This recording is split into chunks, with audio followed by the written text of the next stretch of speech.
दफाई तज्जियाकार नईम खालिद लोधी साहब ने भी हमें ज्वाइन किया है। सर बहुत मशकूर हैं आपके वक्त के।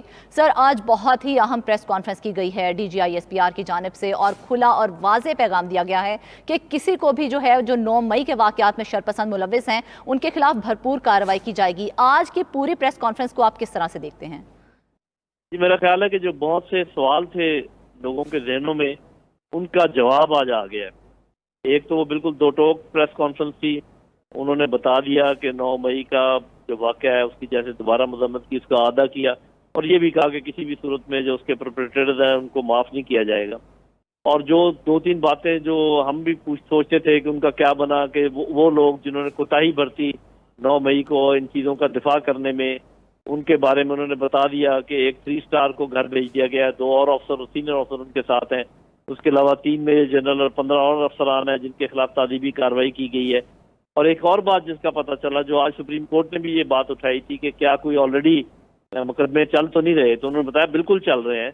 और वो जो स्टैंडिंग कोर्ट्स हैं, उन्होंने कहा कि कोई नई कोर्ट्स नहीं बनाई गई, बल्कि जो ऑलरेडी स्टैंडिंग कोर्ट्स होती हैं, जो मुझे भी मालूम है कि वो हर वक्त 24 घंटे मौजूद होती हैं, नोटिफिकेशन हर साल होता है उनका, तो वहाँ पर मेरा ख्याल है 100 के से ज़्यादा लोगों पर मुकदमे ऑलरेडी चल रहे हैं। और ये जो बातें उड़ी हुई थी सोशल मीडिया में और पता नहीं था सच है झूठ है कि एक 4 स्टार एक्स आर्मी चीफ की बहू या एक्स आर्मी चीफ का दामाद और ये लोग जो है ना उठाए हुए, उन्होंने कहा बिल्कुल ये दुरुस्त है। एक 3 स्टार जनरल साहब की बेगम साहिबा, वो भी उन्होंने बताया कि उन पर उनके खिलाफ कार्रवाई हो रही है। तो मेरा ख्याल है जो चीज़ें छुपी हुई थी, जिन पर बिल्कुल क्लैरिटी नहीं थी कि ये ऐसा हो रहा है या नहीं हो रहा, एक तो ये क्लियर हो गया। एक और बात जिस पे मैं कम अज़ कम बहुत क्लियर हूँ और मेरा ख्याल बाकी सबको भी क्लियर हो जाना चाहिए कि किसी भी सूरत में PTI के सरबराह अभी अगले इलेक्शन में हिस्सा नहीं ले पाएंगे, क्योंकि जिस किस्म का इंडिया दिया जा रहा है, अगर शरपसंदों के खिलाफ बातचीत हो रही है तो वो उनके जो बार बार जो उन्होंने इशारा किया, तो वो भी मुझे लगता है कि ज़रूर उनके खिलाफ कोई कार्रवाई अनकरीब आ जाएगी।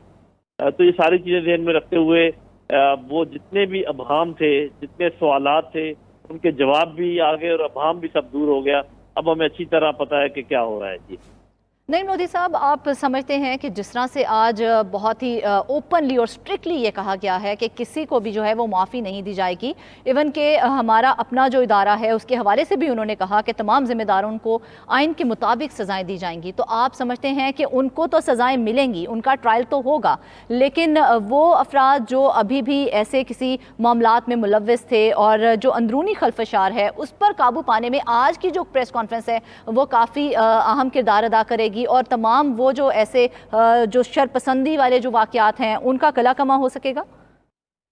जी देखिए, जिस किस्म की सजाएं अपने लोगों को दी गई हैं और जिस किस्म का उन्होंने इंडिया जाहिर किया, उन्होंने एक बड़ा अहम जुमला कहा। उन्होंने कहा अगर अंदरूनी इंतशार को फैलने दिया गया तो ये राह हमवार कर देगा बैरूनी यलगार की। ये बहुत अहम जुमला उन्होंने कहा, जिसका ये मतलब ये है कि ये आपस में जुड़ी हुई बातें हैं और वो किसी भी सूरत में फौज जो है वो अंदरूनी इंतशार को मजीद फैलने नहीं देगी और सख्ती से इसको कुचलेगी। ये बात बिल्कुल वाज़ेह हो गई है और बिल्कुल सामने आ गई है।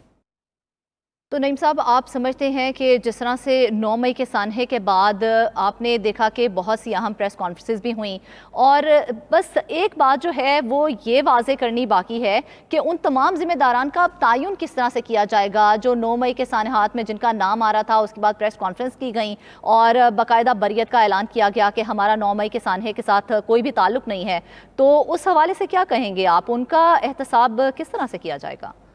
जी देखिए, बात यह है कि इतना तो मुझे मालूम है कि जब भी मुकदमे चलते हैं, आप भी जानती हैं, तो वहाँ पर फिर शहादतें पेश की जाती हैं और फिर आपको ये भी मालूम है, उन्होंने आज वाज़ेह भी कर दिया कि कम से कम 3 अपीलें, ये जो कोर्ट जो भी फैसला करेंगी फौजी अदालतें, उसके बाद भी 3 अपीलें मौजूद हैं।